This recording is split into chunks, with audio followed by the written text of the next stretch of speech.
Real vibes, real shit, real stories. Come get a bite at the Lunch Meat Podcast. Welcome back, ladies and gentlemen, and I am Raunchy Riches. Here today I have Demarkus with the K, one of the up-and-coming artists here in Atlanta, and one of the best lyrical, you know what I'm saying? The album. Appreciate you. Lyrical, like a J. Cole. I think I mentioned J. Cole to you in a way. I get that. I get that. That wordplay is amazing. Right. So one of the best up-and-coming artists here in Atlanta. So, ladies and gentlemen, Demarkus with the K, man. And yes, now sir. you tuning in to Runs to Riches. Yes, sir. Raunchy Riches. Yes, sir. So, Demarkus, man, I start off every episode, basically getting to know who the artist is. People just know who the music. Right. They don't know the grind. Right. They don't know what it takes to actually be an artist, an independent artist, unsigned. No help, no nothing, just you in the mic. Right. So, we want to know your background and how you grew up. So let's start there. All right. First off, I'm from Arkansas. I was born in Texas, but I was raised in Arkansas. Growing up, I think I ain't got no struggle like everybody else be saying. I went through some of the similar things that they went through, but a lot of things that, let's say like artist Boosie, there's a lot of things that he talk about. That's who the main artist that I used to listen to growing up. So I related to a lot to that, a lot of the struggle music and all that stuff. So I grew up with that mind state inside that frame and everything. Right. And I grew on up, and anyways, I got into music when I was maybe 16, and I used to go inside my dad's car and write my music and everything. And then I knew some local guys and they made music. So I ended up buying a computer from them that had the recording programs and everything on it. Right. And that's how I started making music, and that's where it came from. Okay, so how was your mom or your family structure? How did it mold you to the person you are today? Like I say, the struggle, it wasn't like nobody else's, but it's like, you find some things relatable. Like, I grew up in first I was living with my moms and stuff. She had married another man other than my dad, of course. And we grew up with them for a while, and then I ended up moving in with my dad. My two brothers, they had already moved with my dad. Right. And before then, I was an A and B student, all A's with my mom. Yeah. And I moved with my dad, and it's kind of like free will, so, Right. He let us do whatever, so, it was, it got kind of rough and everything. And I ended up staying with my grandmother, and then my grandmother, she ended up passing away, so we ended up moving with my dad. And then we ended up moving back into my grandmother's old house. Right. And anyhow, we went through, that's where my struggle was inside that house right there, as far as water not working, the lights and stuff not working. When I'm saying not working, it's because the house is old, so it's not working. It wasn't that the stuff was just cut off and everything. So you gotta fix a lot of things. Yeah, like wake up in the morning for school, you gotta boil your water, take a bath, type shit. So that's when it's cold outside, when the winter time, it's cold inside the house.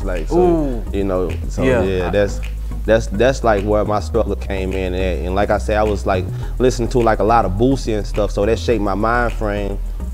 So, I had the mind frame of gangster, thug, you know what I'm saying? So, but, I grew older and stuff, and I let a lot of that stuff go, it didn't get me nowhere, it got me trapped. It landed me in jail. Right. And then when I went to jail, it wasn't no scared straight shit or nothing like that. I held my own in jail and everything, but when I was in jail, I was like, I am not like these niggas. I am better than this.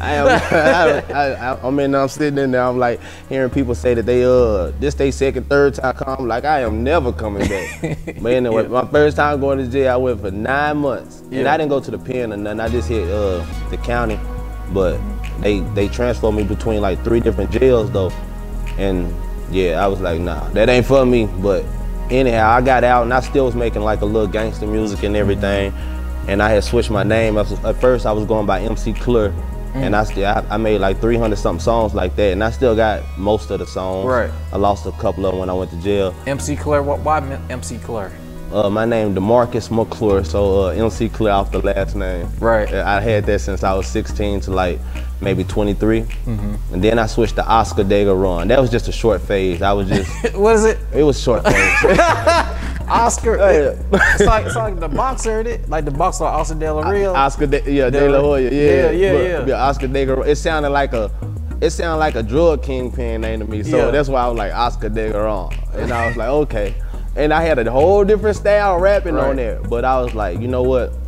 I want people to know me by my name. I'm Demarkus McClure. No matter what style I rap in, no matter if I go from pop to country to anything, I'm Demarkus McClure, you know. And you know, some people don't know how to.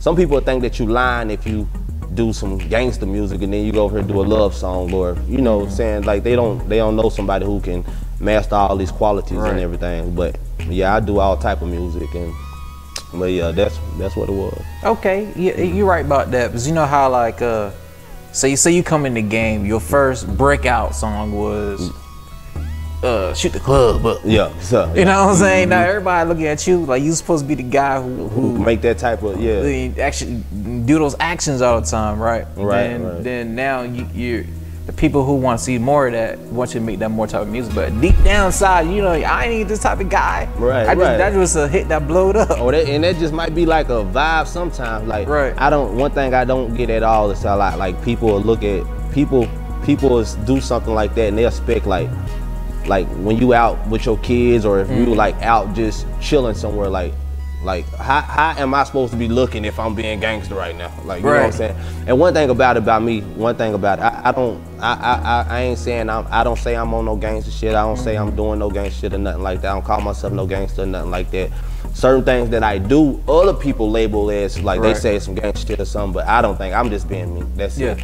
But yeah, for the most part, man, I don't know. I stay away from that type of stuff in there. So you came from Demarkus with the K. Demarkus with a K, yeah. All right, so and that album was named Demarkus with a K too as well. So what was that what was it like from building that album from beginning to end? And what was your mindset like when you got in the creative state to knowing, you know, I want to make an album? The mind state on that was that's around the time where I'm letting go all the street mentality and stuff, you know. I'm like I feel like anybody can make a song about shoot 'em up, bang bang, all that. I can make a song like that. Yeah, I feel like anybody so I feel like music, you gotta be more creative, and if you can make music, then like I feel like that's what I did on that album and everything. So that album, I was really I got my CDL, so I was on the road driving diesels, and a lot of that album was recorded on the diesel. Yeah. In the truck? In the truck, yeah. And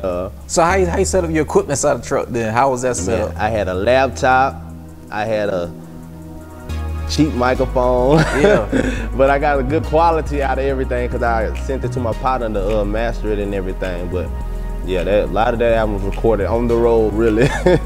Okay. Yeah. All right, so let's revert back. Yeah. Back to your growing phases in life. All right, so I say about elementary school. Yeah. You know, I think around that time kids start figuring out the creative styles and whatnot. So when did you know, or even middle school? So when did you know you was talented poetically and like rap wise, hip hop wise? If you take it back to elementary, I believe it's elementary, but when I knew I could write was you know, like schools had a thing where everybody in the school write the president. But anyhow, what? Y'all ain't never do that? No. All right. Okay. So we had our whole school had to write a letter to the White House, to the president, and okay, it was George Bush was in office, and anyhow, I wasn't like I'm living with my mom at this time and everything, but like I'm getting in trouble around this time. Not on like no other stuff, just like at school trouble. You know, I'm a class clown, so I'm getting in trouble, and everybody in the school had to write a letter to the president. But anyhow, like these teachers ain't never liked me. Ever liked me.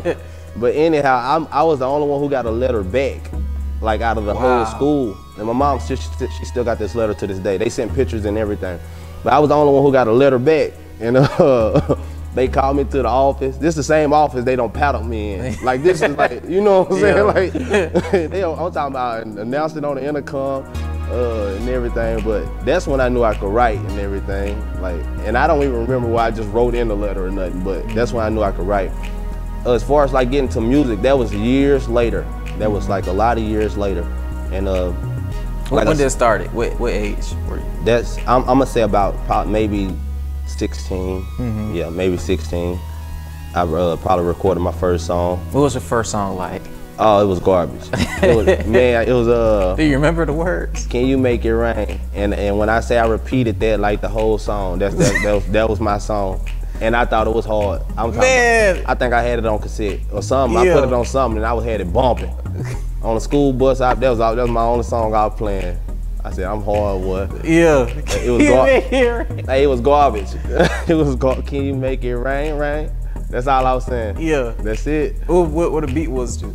I think I just got a YouTube beat. Right. Garbage. Man, hey, if somebody would have heard that, you wouldn't have been here. Like, you wouldn't have said nothing about no lyricism or nothing. That's like my we made a song, right? So you know those old phone booths, right? The old school phones that you be in your grandma's house. Yeah. So we put like a headphones connected to the output of the computer. We had a compact 98. So we connected to the computer, put the other side of the microphone in. We used the Gucci Man. Remember Bingo? Bingo.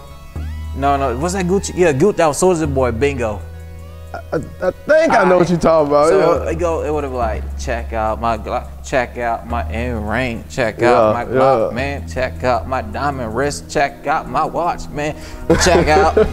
I mean, we on MySpace with it now. Yeah. This is Soulja Boy MySpace days. Trash. It sounded good. To this day, I think it's hard. Yeah. But this is trash. So I definitely I understand what you're talking about. All right. So when did you start channeling that talent into music and making it better and making your craft better? That'll be about the time I moved into my grandmother's house. That's when I started getting way better, and I started making songs. And in my city ain't that big. See, I'm gonna say maybe 12,000 people.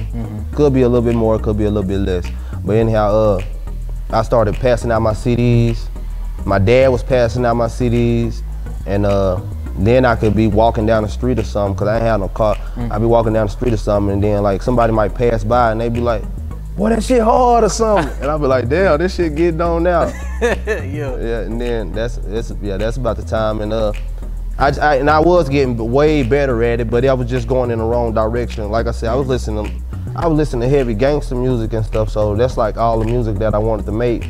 And I ain't saying that the music didn't go hard or that I don't listen to gangster music or something to this day, but like that was the main, I felt like I was headed, that was me headed inside the wrong direction, but I was getting creative with music though, for sure. Made a lot of like street music, a lot of murder music, a lot of like things like that. Like there was a lot of things that I was feeling I put inside the song more on them. Right. And what I was going through, and it was raw, but in your own eyes perspective. Right. Okay, so now you're here in Atlanta. Yeah.